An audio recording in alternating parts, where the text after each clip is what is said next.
Welcome to the Retro Adventurers. This is a podcast about classic text adventure games, and this week it's a John Lithgow Appreciation Podcast.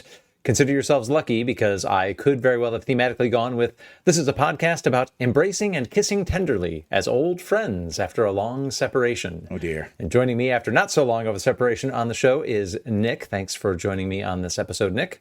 Hello again. Thank you. I remain Jason Compton, by the way, just to check in. So this time around, we have a gameplay episode with a pair of games that have a little bit in common. They were both published in 1984. They are both, we'll say simultaneously, both officially unofficial sequels to a source media property, and they were both featured in the Book of Adventure Games 2. We are speaking, of course, of Buckaroo Banzai, published as one of the last titles in the text adventure vein by Adventure International, Scott Adams, and Fahrenheit 451, one of the titles from Telarium/Trillium, depending on which month it is and what they've settled on for their name. Okay, now we missed a trick, Nick, and I alluded to it at the top. We probably could have paired Buckaroo Banzai with 2010, the text adventure game, that well-known Coleco Adam exclusive, because those really did both have John Lithgow in them. But before we even get into the gameplay, I think both of these represent a little bit of a departure from most of the games that we've played, because they've got, in the Telarium case, sort of a different spin on trying to do this text adventure thing in the early 80s. And in Buckaroo Banzai, depending on which version you play, it's Scott Adams trying to push beyond his kind of very terse text and two-word format. So before we get into the gameplay itself, do you have any just takes coming out of the experience of playing both of these titles? My experience, if you want to talk about the parsers, is that they both seemed like they were ambitious parsers that were better than the things that came before, but Infocom killers, they were not. Yeah, that is certainly true. Both of them feature graphics. Again, it depends on which version you're playing, because Buckaroo Banzai came out, even at this point in 1984, they were still doing versions for really stripped down machines, like the older TRS-80s. There's a lot of qualifications in the manual saying, like, you can do this unless you're playing on a TRS-80, in which case you can't. There's a Commodore 16 version out there, so there is one that has the very stripped down two-word terse text parser, but there is also a Saga Plus version, which does feature graphics, a little bit of animation, and some different puzzles. That was actually something that jumped out at me about the game, is that it does not match, the Saga Plus version, the graphical version, does not match up with the clues that are given in the Book of Adventure Games 2. So we'll talk about that a little bit, I think. Had you played any of the Telarium games before Fahrenheit 451? So I had played Rendezvous with Rama. Oh, okay. Yeah, and been incredibly frustrated by it. Right, and we've talked about that game sometimes when we've had Ron Martinez on, as he was the main creator of that. Fahrenheit 451 was created in conjunction with Ray Bradbury. I think there's stories about like where he was involved, what he blessed and didn't bless. I, for one, used this podcast experience as an excuse to finally read Fahrenheit 451. I don't know about you. I know that I had picked it up. I mean, obviously, it wasn't assigned in any coursework or I would have read it. I know that at some point in my life, I'd picked it up. I got a little bit into it, and I kind of lost steam on it, even though it's a pretty easy read. How about you? Yeah, I mean, I always talk about my family and my upbringing in these situations. My parents were librarians, and I used to have the I Read banned books badges on my lapel and on my book bag. My father also was... Well, let's just say he had both an FBI file and a KGB file, because he was one of the contacts at Seattle Public Library that a lot of the people coming from a particular route during Perestroika would go through. Here would be someone, a public servant they could meet, who would speak Russian, who would speak whatever, he could work out whatever niche Slavic language they spoke, and he could help them get settled in Seattle, in that area. And so definitely the political mood within the family, within the household, was one of like, let's uncensor these books. Books are amazing. Libraries are amazing. Here's a book that, absolutely stands up for us and we love it. And I remember feeling dismayed as Ray Bradbury himself would update successive takes on what he meant the book to mean over the coming decades. And, I guess if nothing else, I firmly state now, you heard it here first, we are a Death of the Author podcast. Well, I don't think we could beat that by way of introduction, so we will move on to our first game, Scott Adams' Buckaroo Banzai. Buckaroo Banzai was published by Adventure International. It is one of the final titles that came out from that company. Things start to get a little rocky, as they did for the source material, the film. What is that full title? The Adventures of Buckaroo Banzai Across the Eighth Dimension. This, of course, was a very lurid, action-oriented, quirky, at times tongue-in-cheek, at sometimes deadly serious title that could have spawned a genre, an entire set of sequels, and didn't at all. I'm still holding out for the World Crime Syndicate myself. Yeah. I don't know about you. This was a movie that I came across, pretty early on cable, because it's one of those that flamed out at the theater, but then was run on premium cable channels in the mid to late 80s, just in constant rotation. You can find it on streaming services now. If you haven't watched it, it's really, really worth seeing. So I must have seen it, I don't know, probably 40 times. Nick, what's your connection to the film? Yeah, I also had seen it on probably not cable television. I think probably had a local station that played it in Seattle. And so, I remember it with the commercials interrupting. And I also watched a lot of making of, because there was a retrospective. There was an anniversary about 5 or 6 years back where Lithgow and everybody, Peter Weller, everybody got together to talk about the making of the film. And it was clear, even from watching it, that this was made by people who just wanted to take everything that was going on, everything that was in the current idiom of 80s action, everything and adventure, and just turn it up to 11. I think it was described as, even by people who knew the people who made it, that this was what happens if the sitting in your dorm room coming up with ideas. Wouldn't it be great if we made a film that had this and that and this and that? And you had this couple of guys who were just in that loop back and forth, adding more things to their idea, their big plan for a film. And then they got to make it. And you go, oh no, they finally got to make it. But it turned out absolutely amazing.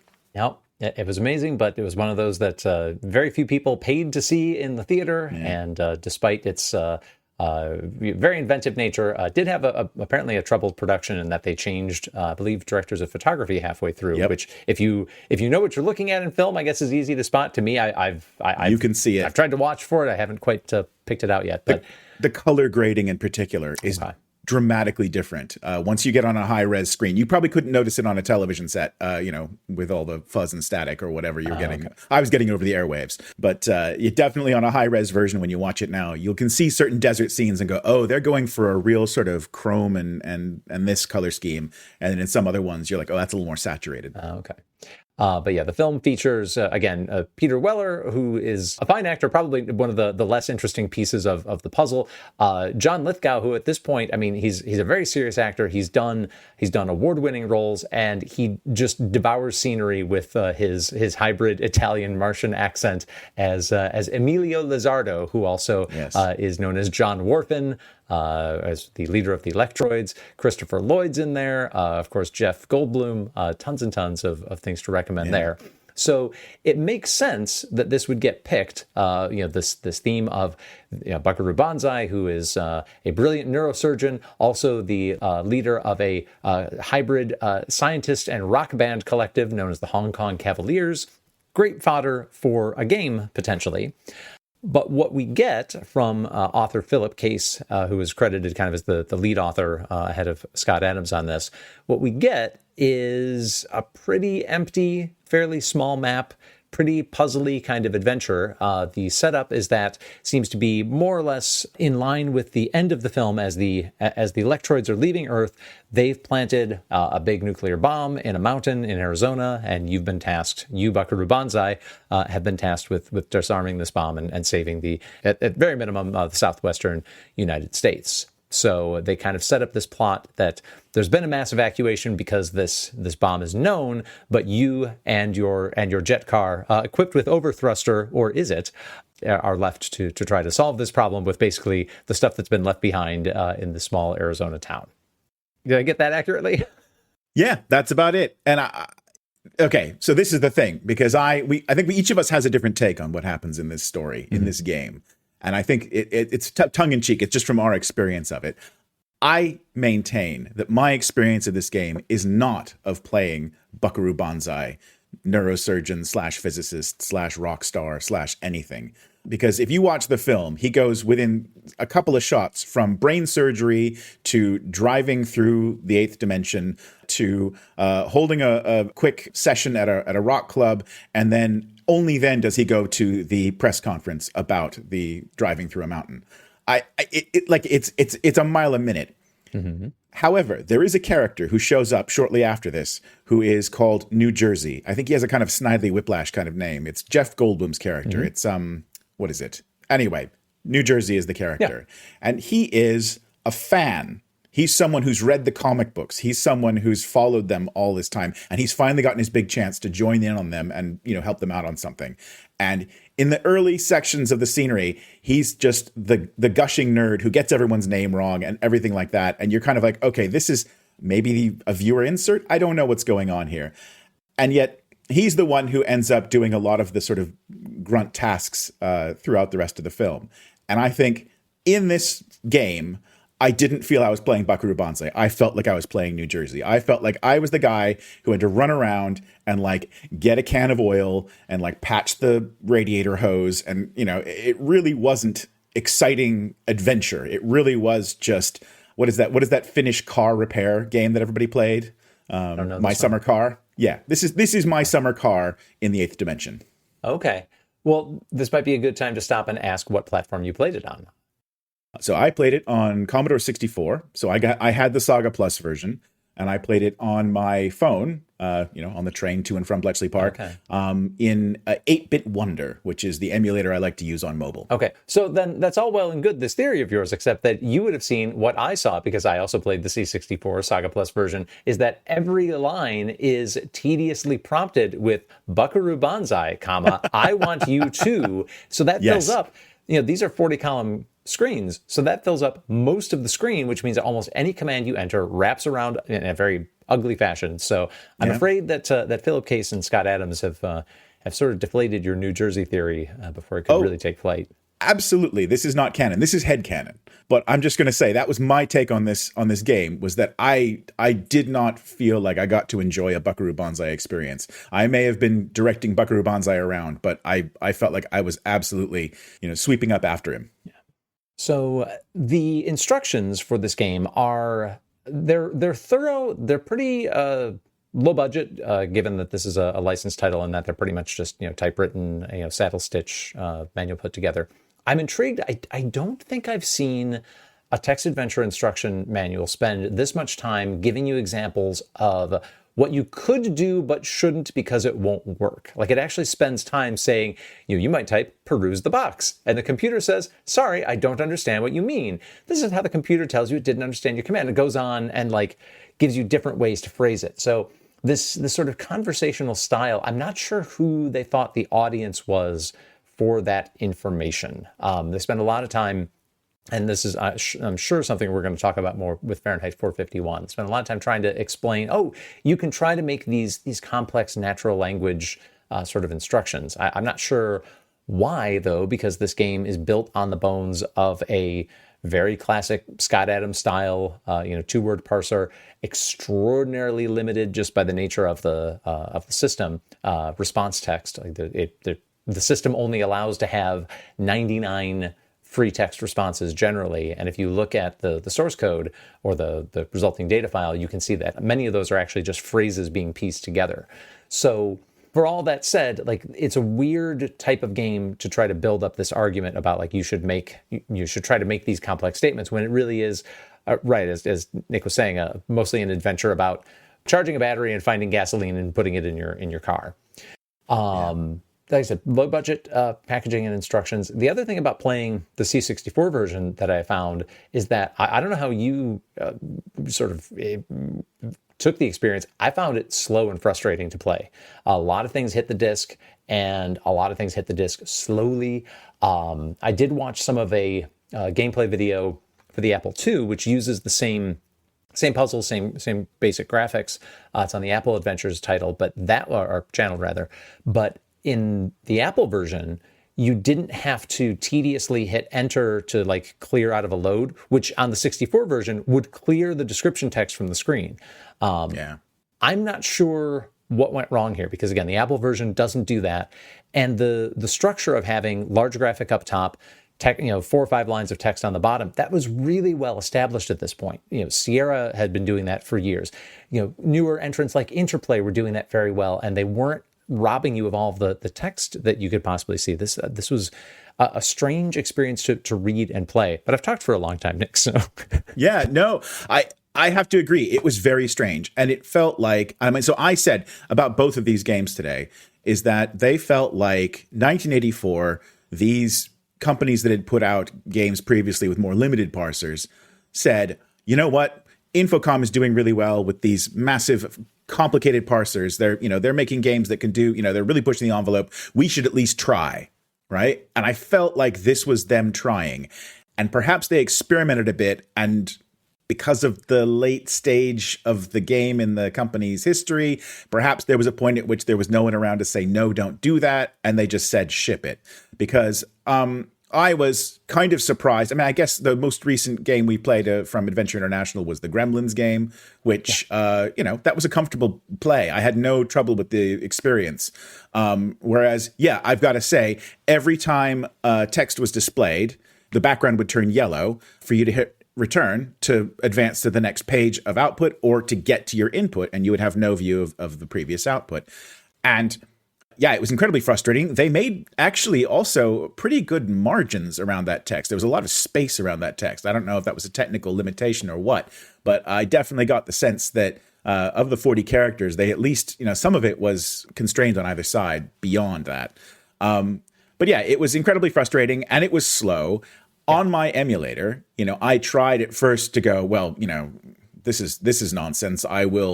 First of all, I tried turning off the true drive emulation to try and see if I could speed it up. But no, it was trying to use actual 1541 features for this. So I had to turn the sound effects back on and hear it grinding in my ear. I tried turning on warp, which is a common feature in a lot of Commodore emulators, which basically says just run this at whatever your computer can do and just see what comes out. Unfortunately, when you do that, the input routines tend to oversample your keyboard input. And when you press, S for south, it puts like 6 of them in. So my solution ultimately on my phone was to play it at 200% speed, which was almost bearable. Yep. That is exactly what I did. I did 200% for most things. And like if I mapped the warp key to the asterisk on my numeric keypad when I got impatient and just tried to, when I knew I was only going to be making like movement instructions. I would describe the graphics as between bleh and actually pretty good. The opening one is not very inspiring. And again, it's sort of a limitation of whether this was primarily written by Philip Case or not. Let's just say I think it has a lot of his master's fingerprints on this. So the game starts, for whatever reason, in what is described as a sparse office with a notable lack of, files or cabinets. And so the artist has said, like, well, okay, you told me there's a door and a stairwell and a table, so here you go. Like, that's not a really gripping opening. I'd say when you do explore a bit, you go, oh, okay. And the jet car, that looked pretty good. Yeah, it was impressive. I mean, it gave me the impression of the car from the film. Yeah, right. As much as you can do with the really low res graphics you had on this thing. Yeah, like given the format, given that we're doing other things with disk and memory than just dealing with these graphics, I thought that those things were fine. But yeah, like. Buckaroo Banzai being so stylish, though, like even if you can't match either of the color palettes that the film uses, there was still just very distinctive things about New Jersey and his kind of cowboy gear, even though he doesn't... Bright red cowboy gear. Yeah, he's called New Jersey, and he doesn't seem to have anything to do with cowboy culture. And then I made that allusion, the overthruster is a piece of technology that both Buckaroo Banzai and the bad guys are developing to, do things like pass through solid matter and, do things into the additional dimensions beyond our own. And although you do get to power up the jet car and drive it into the mountain to get to the bomb, there's no mention of the overthruster. We're doing stuff with car batteries and gasoline. It was a weird oversight, and it doesn't feel like, oh, we had an early version of the script. We didn't know about that. Like there seemed to be enough reference to stuff in the world that just seemed odd that we didn't get. And you make jet fuel with ordinary petrol and bauxite. Sure. Which is, I guess, an aluminium salt. And I think in some walkthroughs it was quartz. Oh, really? Which is a silicate. I don't know. Sure. But anyway, I thought it's part of the mining process. Anyway, because bauxite I know is an aluminium compound. It's where we get our aluminium from. Gotcha. But yeah, I don't know. It just seemed like a very strange recipe. And you're given the recipe, right? Yes. Like everything's in pieces for some reason. At the end of the film, it wasn't like this, and yet it's like, it's in pieces, and here's a note saying how to make more jet fuel from. Although that is a kind of a Buckaroo Banzai kind of thing, right? Is to just be like, oh yeah, back of a matchbook, I've got the recipe for my jet car's fuel, right? That would fit. Yeah, that felt fine and of the world, and like I said, they did a fine job explaining why the world was so empty, but Buckaroo Banzai as a vibe doesn't feel like something that thrives well in isolation. No, it's something. Buckaroo Banzai should be down at the club, right? Right. Buckaroo Banzai should be in the coolest parties possible. Yeah. So it is playable across a lot of different platforms. If you're someone who's super steeped in Buckaroo Banzai lore and you're hoping to add more to it, apart from, I think you have to do that kind of work that Nick just did and say like, well, making jet fuel on the fly, that's a thing to do. But there's not, just because of the sparseness of the text and the relatively limited range of the locations, you don't really get too much of the flavor of the source material. Do you have anything for the audience in terms of recommendations? I don't know. I can't recommend this to anybody, really. I mean, I'd say if you really are the completest of the Buckaroo Banzai things, I guess you'll have to tick this off, but I'm sorry. It's pretty thin. Yeah, I would not recommend picking the C64 version for the reasons that we talked about. The Apple version does look quite a bit more playable, a little bit more cumbersome to play because it occupied 2 disk sides for whatever reason, whereas the C64 version fit on one. So maybe a little more fiddly to play, like in an online emulator. You may need to download it and so forth. Definitely short on John Lithgow cameo opportunities in this, but Buckaroo Banzai from Adventure International is a game that you could play. With that strong endorsement in mind, let's move on to our main course, Fahrenheit 451.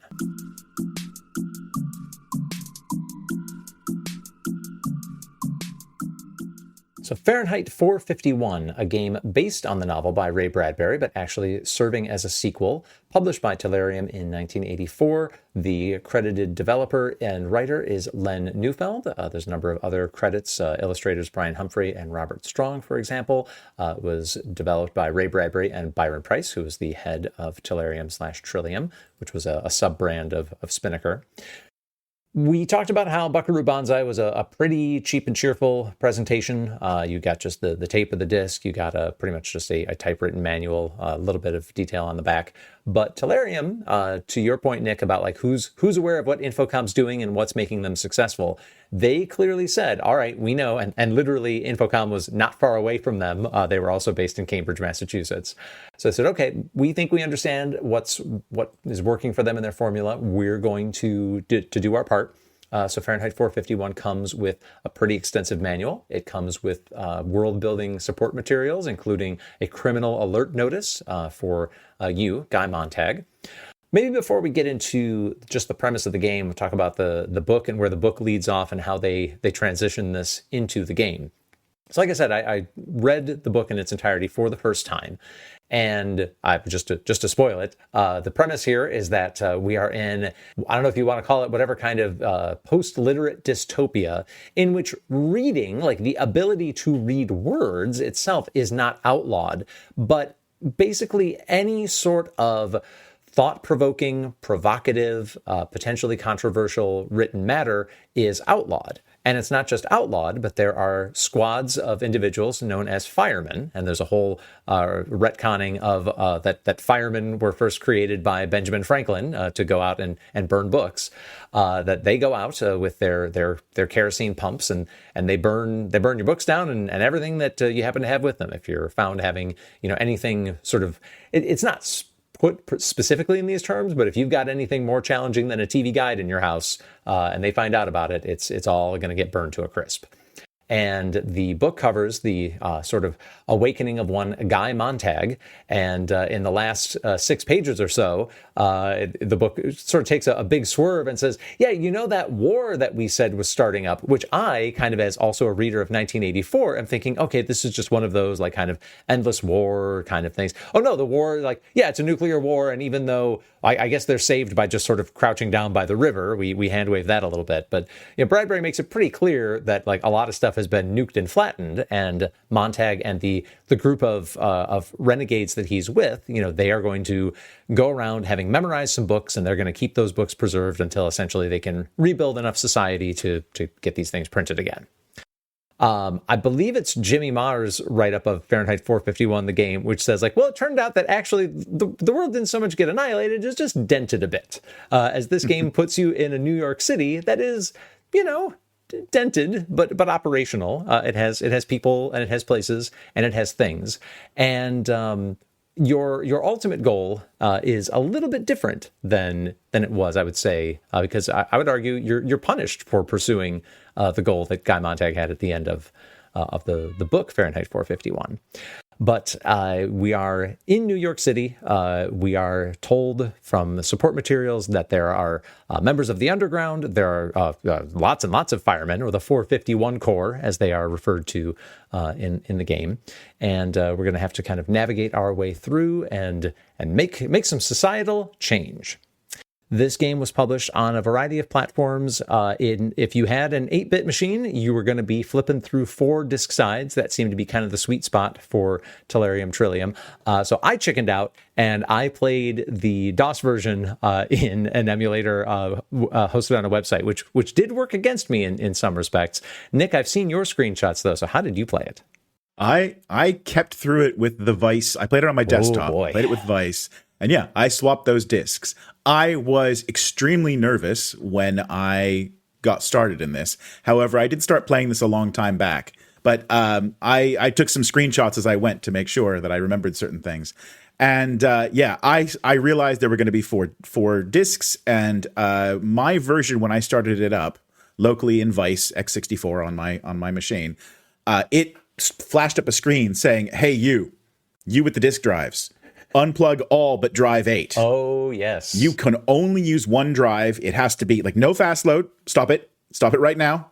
And it really was just like, no, you are getting OG Commodore 64, 1541, one disk drive, and you're going to be swapping those discs. So I swapped those discs, and I was really concerned. I actually had the DOS version, the CGA version, downloaded, ready to run in DOSBox and in FreeDOS if it came to that. And ultimately, I just never hit the point where, given the fact that I'd given myself enough time to play it, I never hit the point where I felt like, well, I'm swapping discs all the time. I better give up. Because where the disc swaps happened tended to be geographically separated. So there were regions of the map that you eventually just sort of learned through, reflex action, not to cross those boundaries too often. And if you did that, you were fine. Okay, well, you're more resilient than I am. So Telarium was a relatively short-lived brand, and they specialized very specifically in, we're going to do literary games. Some of them, like Nine Princes in Amber, were a sort of text graphics adventure adaptation of the previous titles, but in the case of Fahrenheit 451, rather than retelling the story of the book, they decided to do this more or less direct sequel.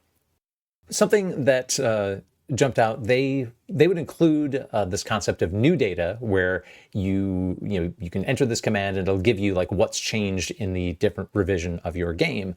And I have to say, in reviewing my screenshots, it didn't strike me until just now.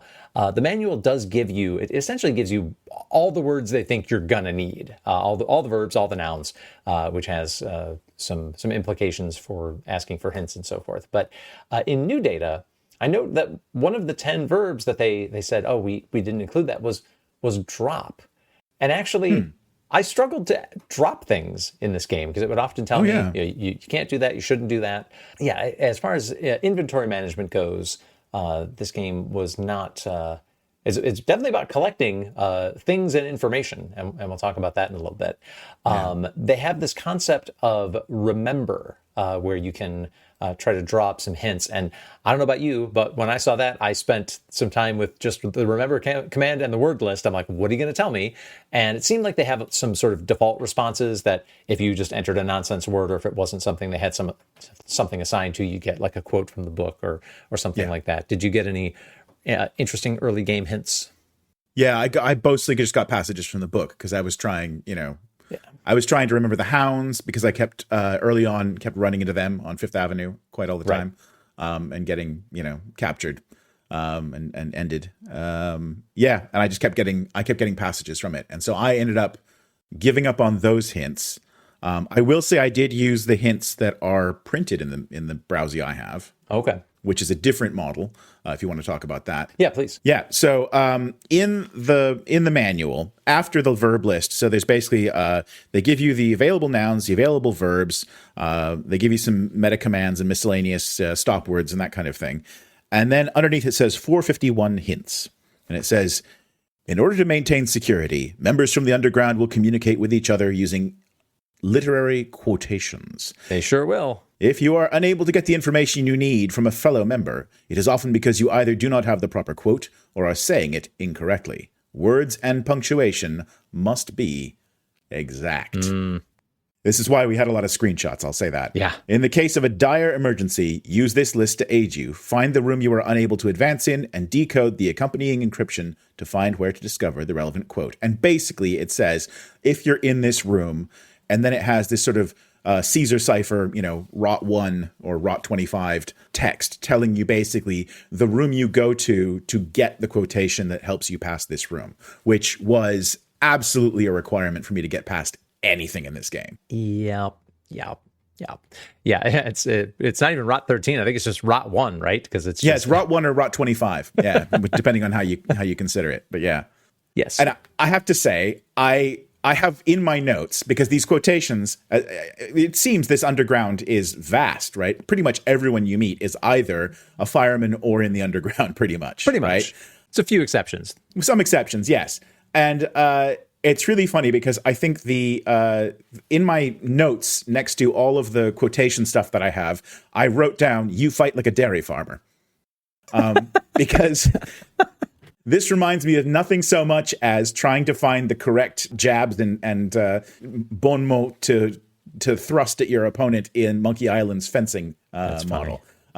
Because it's something where you have to go to talk to somebody and they give you like the move that then unlocks an interaction with someone else that gets you past it, which is exactly what happens in Monkey Island. I just have to say Monkey Island had far more panache about it. Well, they did have, standing on the shoulders of giants and so forth. Yes. So, yeah, let's talk about ways to die and the start of this game. Now, I am sympathetic to the idea that if you're starting to play a text adventure, you may want to give people a relatively straightforward set of tasks to do. I'm less sure that the approach of do the right thing or die is the way to do it. And so I think the idea is essentially we pop up in the middle of, a zoo, and there's sort of one way through, and if you go another way, you're killed. This reminds me, I think it was it our Discord channel or someone else's, where someone posted a screenshot of another text adventure game, and they turn 1, they went north and died, right? And that is exactly what happens in this game. Yep. I think it's northwest rather than north, but basically it's go north and die, which is almost as good a title as pick up the phone booth and die. Yeah. So yeah, I chose the DOS version because I did not want to screw around with disc flipping, and I wanted to have quick recovery from death, because having played Nine Princes in Amber on my OG 64, no warp mode, no speed up, real disc flipping, I'm like, I do not think I'm gonna do very well on this if I really have to endure these long load times. It did end up biting me a little bit, and I had to scurry a little bit for some things that for whether it's because of DOSBox and the emulator or some other quirk about the version, I'm not sure, but bit me a little bit. But yeah, the first few moves are a little finicky. And again, if you were playing this on an 8-bit platform, you were going to have a rough time constantly having to restore. Let me ask, Nick, when you played, were you using Vice save states, or were you? I was using Vice save states. Well, that's good. Yeah. I had Vice save states like God has never seen. Yeah. Yeah. That was the only way to make it through this, because if you don't know, those of you who are listening, the Vice save state basically takes the exact snapshot of all of the state of this virtual Commodore 64. And what that means is, if it takes you 5 minutes to load everything from disk into memory, well, this just returns that 64K of memory, which is it's pennies in modern parlance. I mean, it's nothing. It just returns it immediately into the state of a game that's already loaded and partway through. And so you can basically just stick a little pin in the absolute complete state of the game at regular intervals, and then just load them back in whenever you need them. And yeah, my phone, for example, when I was playing Buckaroo Banzai, I had a limit of 6 of those states to play with. And that was enough for me to sort of dance around and make sure I hadn't, gotten myself in a dead man walking situation. This game, I was lucky because I was able to sort of, save them out to files and that kind of thing. Yeah. So that means that you probably don't know until I'm about to tell you that at least in the DOS version, and I thought I saw this disclaimed somewhere, but I'm not spotting it, that if you save a game and you restore that game, you don't necessarily end up exactly where you saved it. So like if you save something in an interior, you end up restoring in the exterior. Oh, good grief. For some reason or other. Yeah. So you're not getting that real experience. Now, it could be worse because as I was putting together my notes for this, I realized this game is like Topologica Avon, but not quite as hard, because at least the information you need doesn't change randomly again when you save and load the game. It does have the predictability at least. I'm going to guess that the way this was implemented was because there are quite a few rooms in that sort of maze generated of 74 slightly different locations, each with a different whatever. I get the feeling that it's possible that the actual locations were the outside spaces, and then there was just code in there to do overlays of graphics and sort of, branching states of the puzzle for that location, that street corner, basically. And I would like to know more about how this engine works. And I don't know that people have put as much time pulling it apart, even though there are a fair number of games written in it. I would like to know more about how it works under the hood, because I think it might help explain some of that quirky behavior. The fact that you have to really labor to get all of the information in an area. Do you want me to ask for my surroundings? Do you want me to ask for my location? Do you want me to have you repeat the initial message that I see? Like, all of these are weirdly different concepts in the way that in kind of Infocom, lineage parlance, they're not. Infocom, the Z Machine, at least the common libraries do have a notion of you might only get this message on your first visit, or you might only get this message if you ask for a full look. But in general, the room is the room and will tell you what you want. Whereas this game, you had to ask different ways at different times, which also plays into the mechanics of it. But maybe we'll talk about the gameplay a little bit. So as you wander around, to Nick's point, you quickly learn that most of the people, and there are, unlike Buckaroo Banzai, there are quite a few people to meet and interact with, not all of which want to kill you, although there are definitely, there are the mechanical hounds who are, of course, very, very big and agile, and they can identify you by your scent, which becomes an important gameplay mechanic and was mentioned in the book as well. But your essential mission is to go through, sort of connect with the members of the underground, and you learn before too long that one of the things you would like to do is to rescue Clarice, who was your gal pal, your young lady, what you liked spending time with in the book. Nick's making a face. 16, sure, in the book. She was a fine neighbor. A fine neighbor, a free spirit, a manic pixie dream girl. I don't know. They say that she was one of the templates for that concept. Yep. And it's true that you never see a body in the book, right? Right. It is just a story that she has been run over by a car, and that's it. He mourns her, and that's kind of it. And then has trouble with his wife. And The book, it still feels kind of creepy when you realize how young she was, but yeah, right. So in the book, right, guy spends maybe a couple dozen pages hanging out with this neighbor who she reads a lot of books and she asks a lot of questions and she's not like the other girls. And then then one day she's not there, and then yes, the rather unreliable wife says, "Oh yeah, she was run over by a car a few days ago, didn't you know?" And he's like, "Oh, now I'm very sad." Or maybe that was just the parlor wall told her that. I don't know. Yeah. Or just unreliable wife. Yeah, lots of different ways that could have gone. But in this, she appears to be definitely alive and is definitely somebody that you would like to encounter. But to do that, you are going to need to collect a lot of different literary quotations that, to Nick's point, must be entered in exactly the way that they appear. And we are not talking about 1 or 2 word code phrases. Oh, no. We are talking about long quotes. So yes, like you can find Melville, Shakespeare, Pope, yeah, yeah. And these are not terse authors. This is not For Sale, Baby Shoes Never Worn. This is this is an entire, and again, on a 40-column screen. I don't know how it was in DOS, but on a 40-column screen, it's a CGA. You got line wrap. It's CGA 40-column. Okay. Yeah. Talk a little bit about the graphics since we sidebarred to that. Yeah. Unlike things like the Scott Adams Saga Plus or the Sierra or Interplay convention of that 4 or 5 lines of text at the bottom and the upper say 2/3 of the screen filled with a graphic.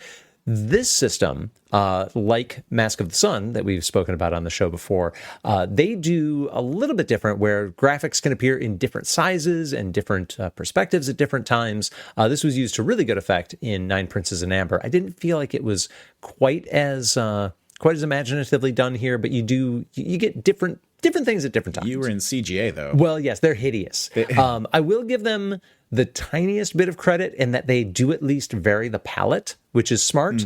It's not all just what I'm currently looking at, which is this, red, orange, green, and black setup. But no, they're terrible. Having looked at the C64 graphics, they're at least nicer.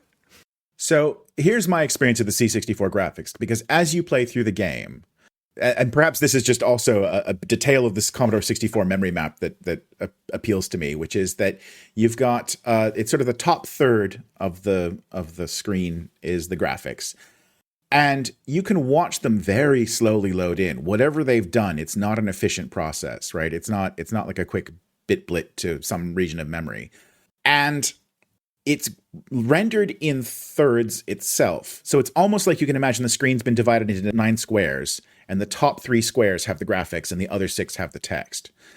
And they use this to pretty good effect to do dynamic renders. So when you're in a street scene, the middle one will be the street itself with perhaps a bit of rubble that sort of varies as you go north and south along Fifth Avenue or Lexington Avenue or wherever you are.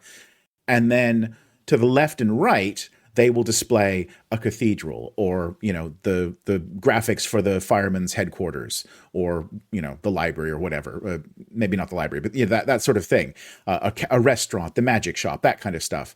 And that, I think, was a pretty clever approach. And one of the things that's always famous about the Commodore 64, I think it's the graphics memory map, is that actually about the right third of it is on a different page of memory. So it's pretty easy to write to the left side of the screen, but not the right. That's true with sprites. I'm not sure that's true with bitmaps. Got it. Okay. I misremembered then. But yeah, and the thing is that I got a feeling as I went through this that there were scenes where I would be indoors, for example, and I would be interacting with, I would be alone for a bit, and I would have just the entire display for the room. And then it would display me on the left side, kind of in, a 3/4 close up. And then it might display a different angle of a character who had entered into the room. And it was all kind of, wiping down vertically slowly as these graphics rendered in. Mm-hmm. And I remember thinking that I have it in my notes here even. I wrote Andromeda Strain. Because in the Andromeda Strain movie, there are, they were trying to be avant-garde with that film. Yeah. And they did a lot of stuff where they had sort of frames of movie going on in different segments and, wiping down and this sort of weird montage through time effect. And I remember I just got a quick glimpse of that in the way the graphics were used here, at least on the Commodore 64. Okay. You know what? I think that maybe that kind of, that painting, windowing, whatever, that may have actually been inspired by that. Interesting.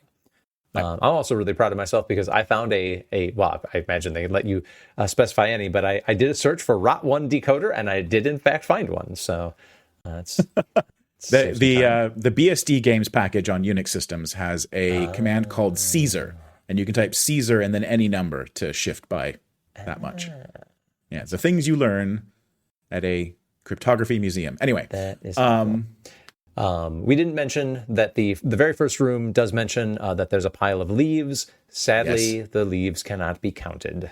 When I counted the leaves, it told me I had $1,000 on my person. Yeah, because count is a verb it recognizes and apparently doesn't care too much about. Yeah, this game, we also could have paired this game with Amnesia, as this is a game about managing resources like sleep and food and money while exploring a New York City that wants to kill you. We haven't done Amnesia yet, but I really do want to get to that game as yes. How did you find the sleeping and eating and having money cycle in the game? Oh, Nick made a face. I mean, there's some point at which that ceases to be a problem. And again, this is, at that point I'd gone through the hints and the walkthroughs and everything. And I was like, just get me money and food. And, at some point you can, okay, this game is largely about impersonating people. Yeah. Right? You gain the ability to change your chemical scent to throw off the hounds, which is essential early on. You gain the ability to change your fingerprints, which, if getting indoors and things and guards will sometimes, the firemen will sometimes stop you and you have to present. And then you can even change your face to look like whatever ID card you have. But if you have an ID card, ultimately you can forge your identity to be convincingly anyone to any identity system in the game. And there is a point at which you get an identity, or at least you get access to a bank, and they basically say, we'll sort you out for money now. Yes. And that was, I have a little sigh of relief I put in my notes because I was just like, finally. Yeah. At least then. But then in terms of eating, I mean, there's periods where, and sleeping and eating even, because there's periods where you need to go into a restaurant and you can only do it at the right time. Yeah. And so, where do I go to sleep? I haven't found, is there a bed sit somewhere? I don't get it. And it turns out if you just sleep on the side of the road, it's fine. Yeah, nothing bad ever happened to me when I slept. I did at one point, while I was trying to get food at the, quote, government food center. Yes. I actually passed out from hunger, but it wasn't clear. Like I said, you fall conscious from hunger, but then I was able to get up and move around. So I then just restored and I shaved a few moves off because, that's the downside of if you've got a game that has these cycles and this, it discourages exploration, at least exploration that you're not going to have to then go back and restore from. You eventually get to a state where, right, to Nick's point, there's a restaurant that has, sort of a friendly resistance member where you can eat as long as you can get across the street. Crossing Fifth Avenue is kind of a big puzzle in this game because you have to do it either in the right way or with the right combination of identity characteristics so you're not stopped and killed, or use the overpass that they don't patrol for whatever reason. So, which is a lot of stomping around the map. That overpass almost always requires changing discs twice. Oh gosh. Okay, that's brutal.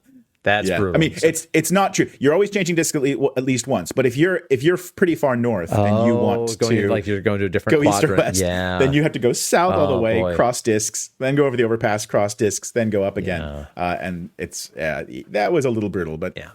And then the government food center, it's one of those where it's kind of, to your point, Nick, where is everybody out to hurt you or out to help you? It seems to be that it is a member of the resistance, but also they insist that you have an ID and a face that match, or else you can't go in there. So you have to have those things synchronized before you're able to get the low cost food bundle there. So sleep, ends up being mostly a no-op. If there is something bad that happens if you sleep somewhere, I never actually encountered it. And I don't know what happens if you end up being, hungry or tired while you're doing the end game escape. I made a note of this before, but I'm going to say it again. Just all the different ways in which looking and examining and getting information just seemed cumbersome. One thing that you have to do that has a meaning different than anything else is examine street And that command for some reason tells you, oh, there are hound patrols and and fireman patrols in my game the first and third quarter of the hour. Like, well, okay, Yeah. but how did I get that information? All right, fine.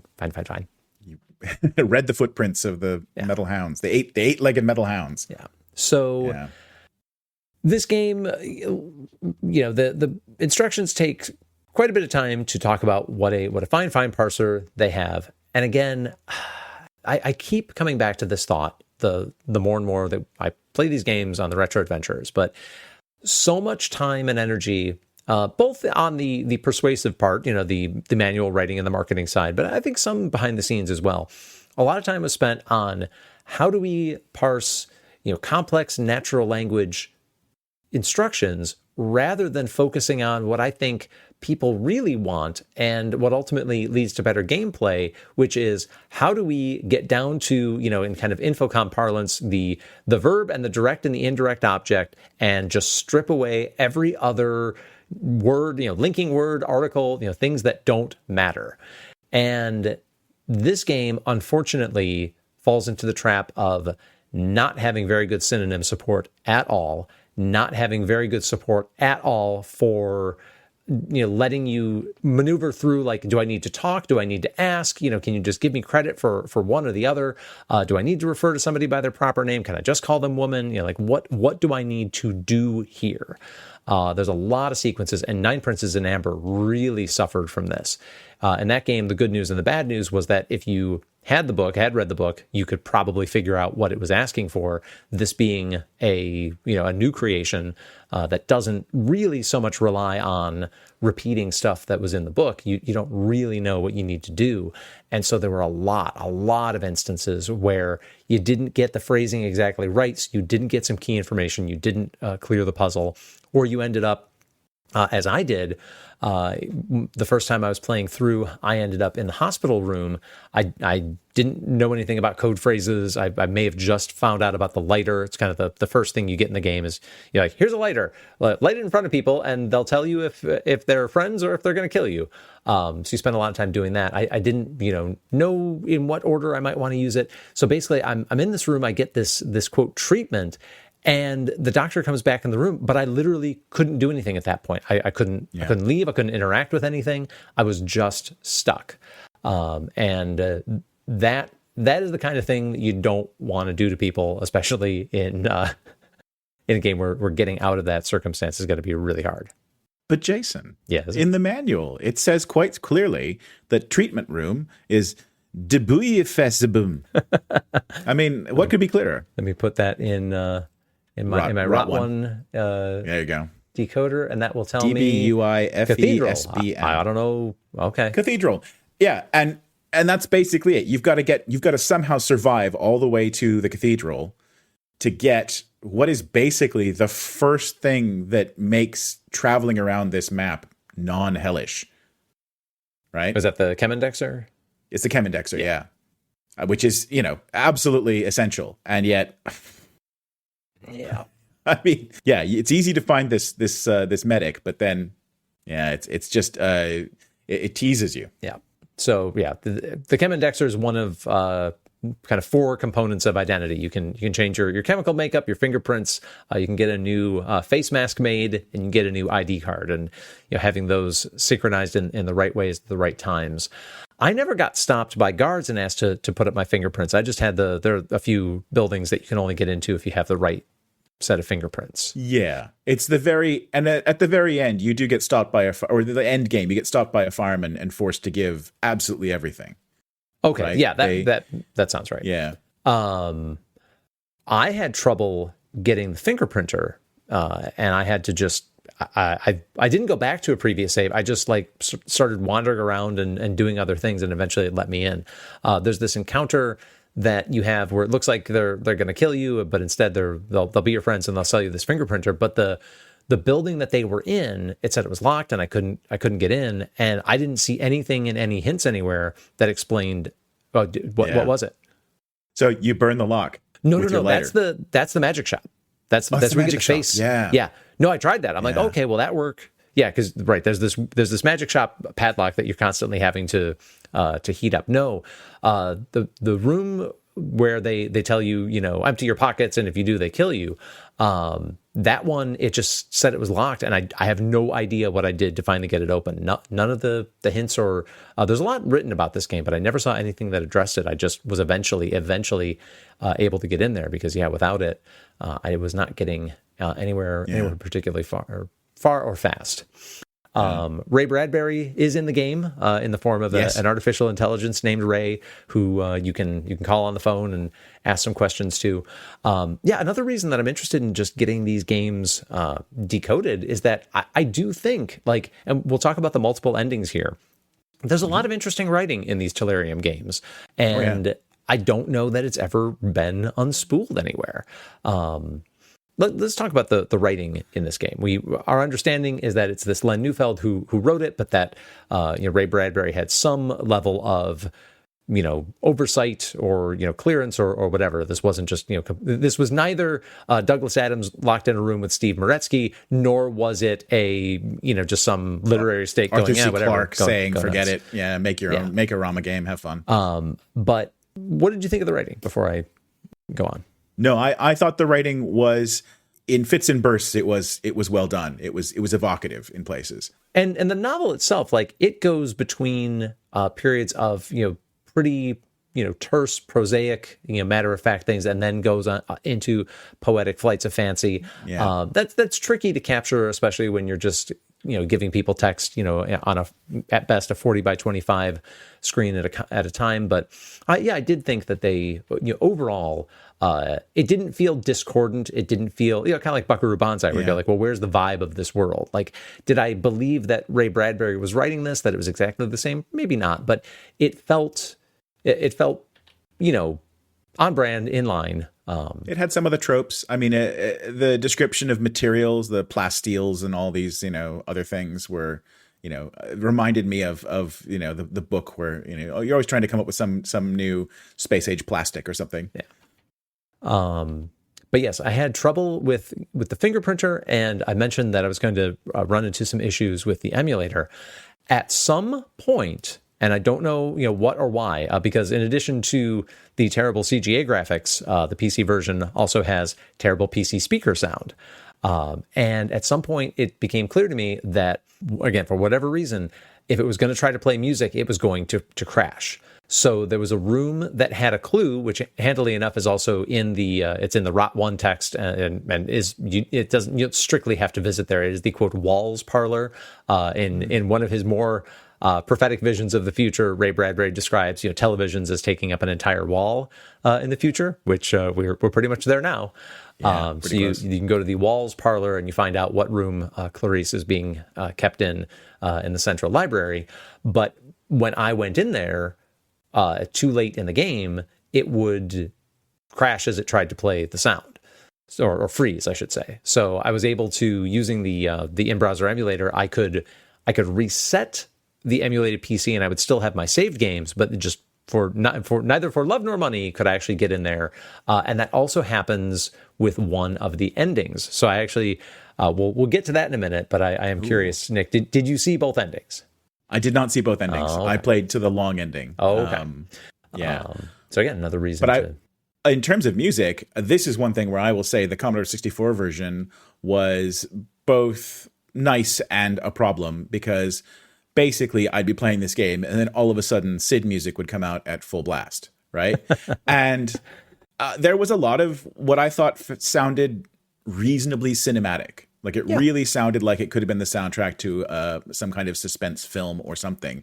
Nothing groundbreaking, but, it felt like an appropriate soundtrack for me skulking around New York, trying to get into whatever it was.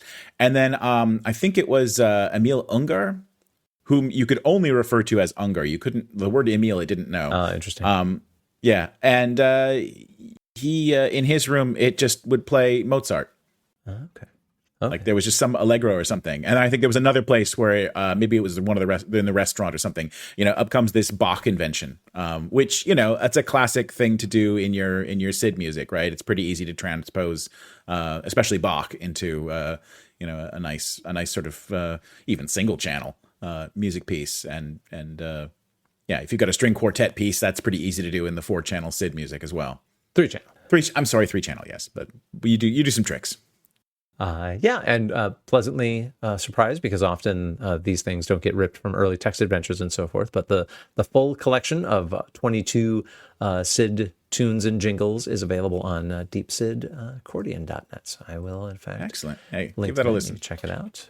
It's very cool.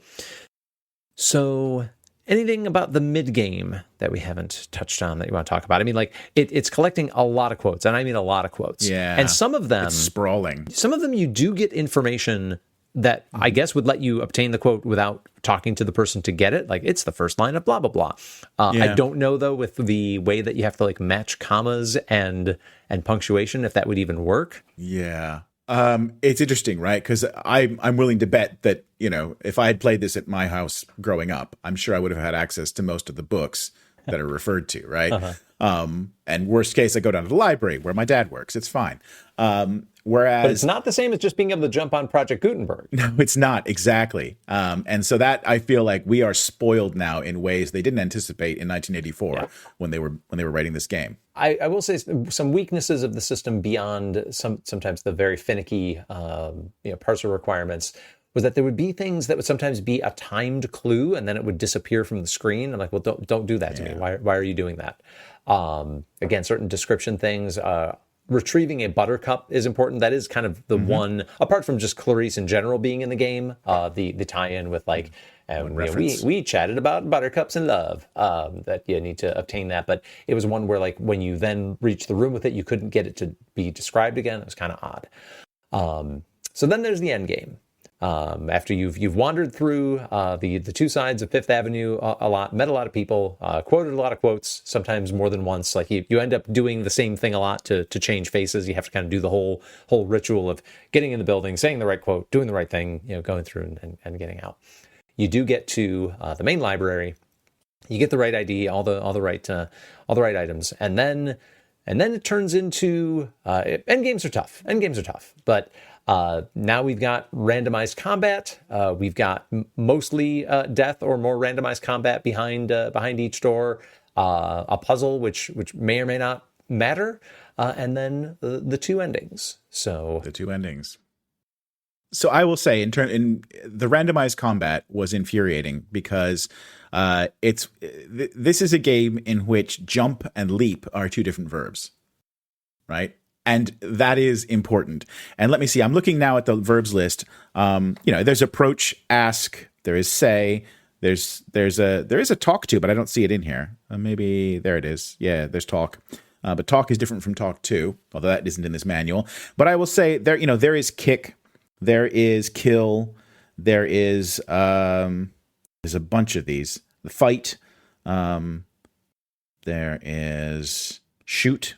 And there are, combinations with prepositions as well. There are enough ways to fight in this game, and I was never quite sure. Like, I would just restore a save and try a combination of them and try and hope that maybe I was doing the right thing.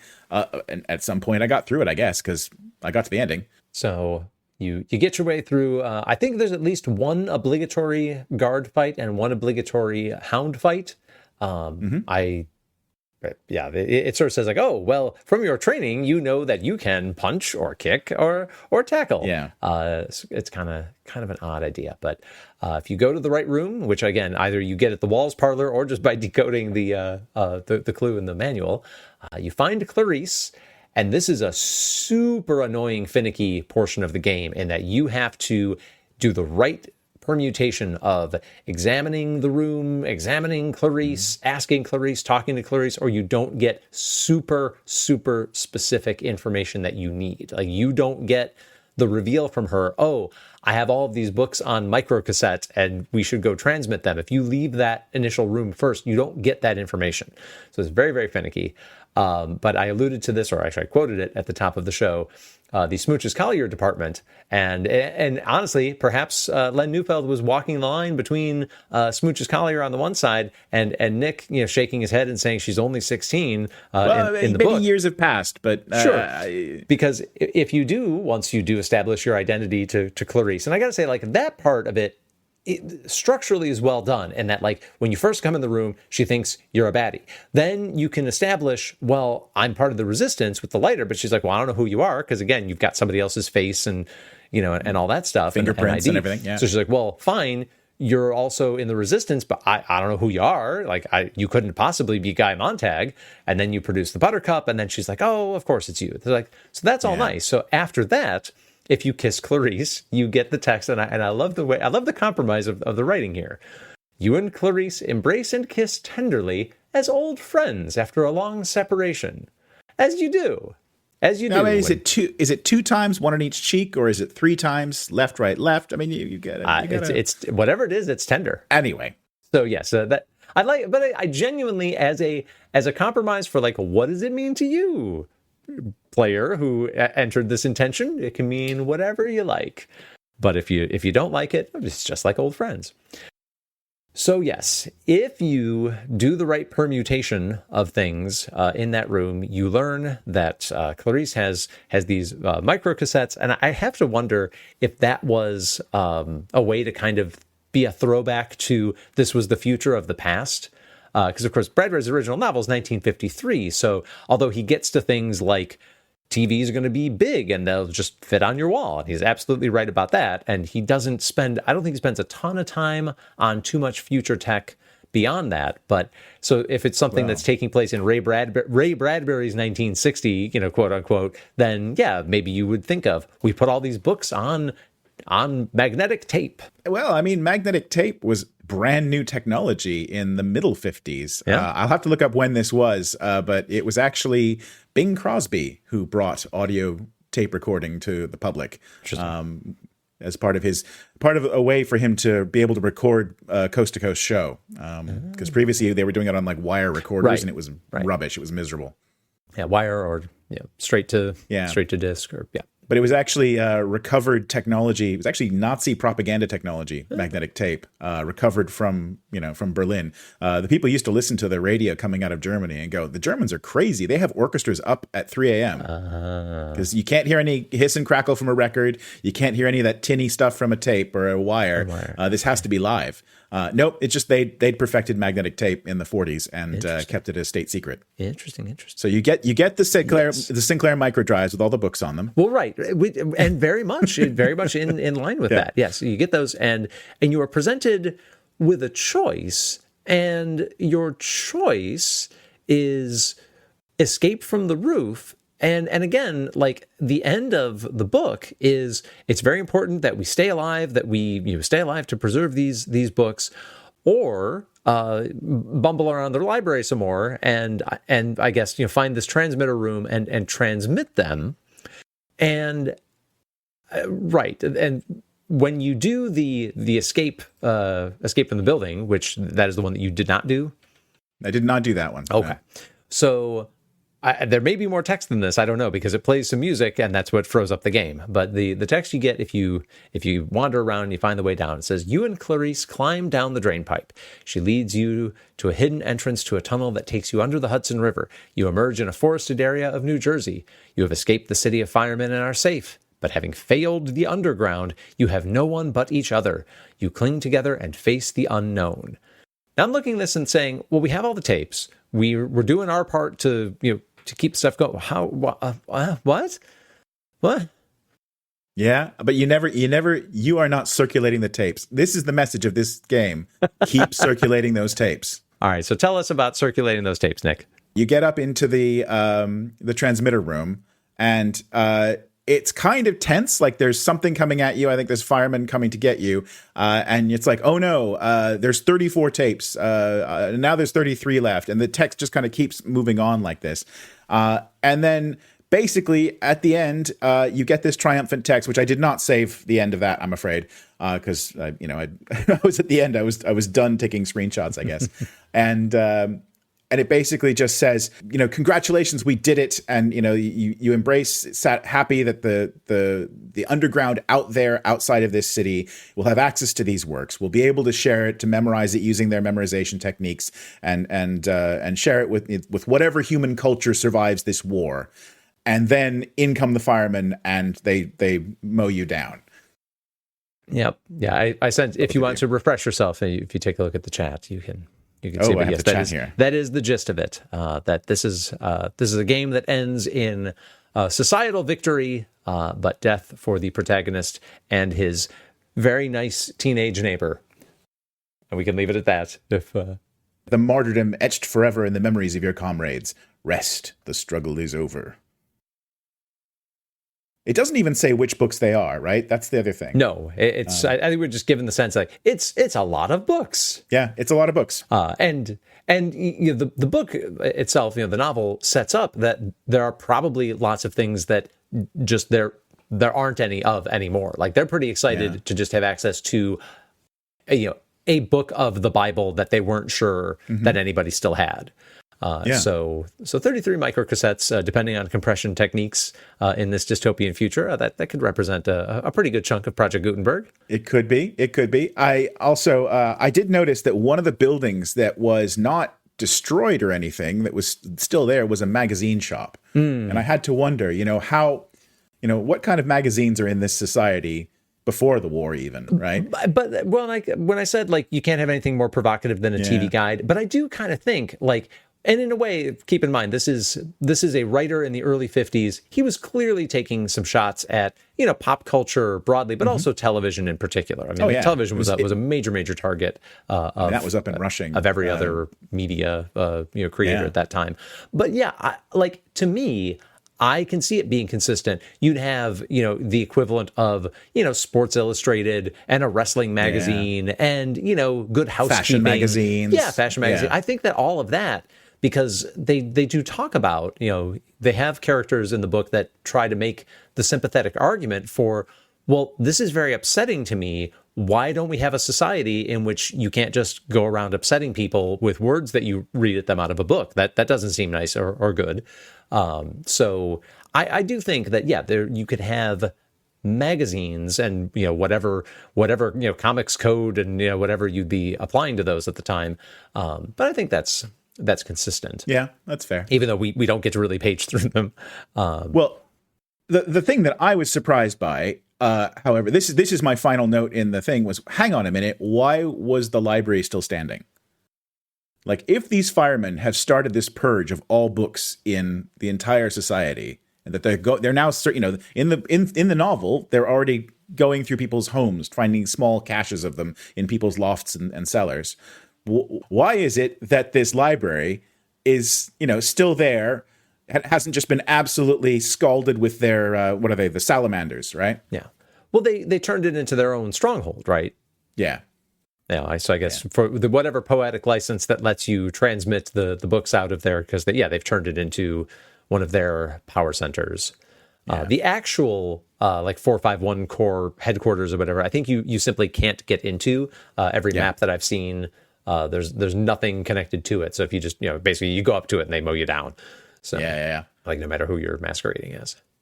I will say the artwork in the Commodore 64 for the library itself was atmospheric, because it had the steps of basically the New York Public Library. But instead of the lions, it had two of those hounds, the one of which you have to ultimately leap on and ride into the thing. Yeah. And again, leap, not jump. Not that I'm bitter. Yeah, one of the YouTube playthroughs of this, as the player is trying to solve some problems, he keeps popping up on his screen that list of all the verbs and nouns. Like, all right, well, how do I need to express this? What do I need to do to power through? So, I do still want to do Nine Princes in Amber on Retro Adventures. I got to say, honestly, I don't think I'm going to have as many nice things to say about it as I did about Fahrenheit 451, just because it's a tougher game to navigate. This game, if you are, so we should back up a little bit. This is in many ways a game about visiting locations, using a lighter, and if you don't get killed, seeing if you can wring some information out of whoever you're talking to by either spouting a quote at them or examining them or, offering them some money or whatever, taking note of the quote they give you and trying to figure out where to apply that. What a coincidence. You fight like a cow. But it does more or less work like a traditional text adventure in that way, and that you are navigating with compass directions. There's some fiddly, do I enter? Do I type this? How do I dial the phone? They do try to tell you how to do that as you go along. So you'll find it familiar in that sense. It has a fairly predictable map. I mean, it is, more or less accurate. What's that? It's very linear, which New York is. It's a very north-south space, and so you're not going through twisty mazes. You really are just going north and south a lot. Yeah.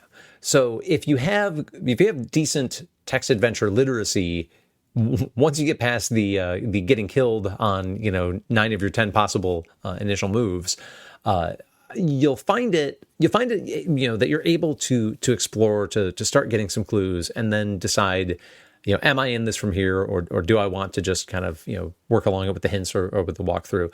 I do think that for the payload, even if you're not super, super invested in the initial novel, I do think it's worth playing, but you've got to help yourself out, whether it's an emulator with save states or whether it's something like the DOS emulator where you're not going to be, bound in by disk flipping and long recovery times.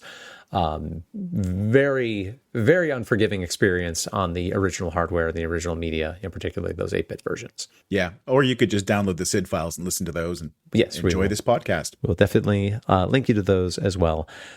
So 1984 and a couple of officially unofficial sequels to media properties. Now that we've gone through this experience, anything that ties them together for you? I mean, I feel like now I want a text adventure of The Pedestrian. All right. Your 1984 sequel adaptations, welcome. Visit us on Discord. Drop us a line. Please do give us a review and let us know that you've given one. But for Nick, I've been Jason, and we thank you for listening to The Retro Adventurers. Keep circulating those microdrives. You have been listening to The Retro Adventurers, a podcast about classic text adventure games. This episode was produced by Jason Compton and Nick Moffat, and edited by Nick Moffat. Please subscribe on your favorite podcast platform, including Podbean, Apple Podcasts, Spotify, Amazon Music, and Podcast Addict. And keep the conversation going on Discord, Facebook, and Blue Sky. The Retro Adventurers is based on a format originally devised by Ben Collier, Jason Compton, and Dave Hawkins.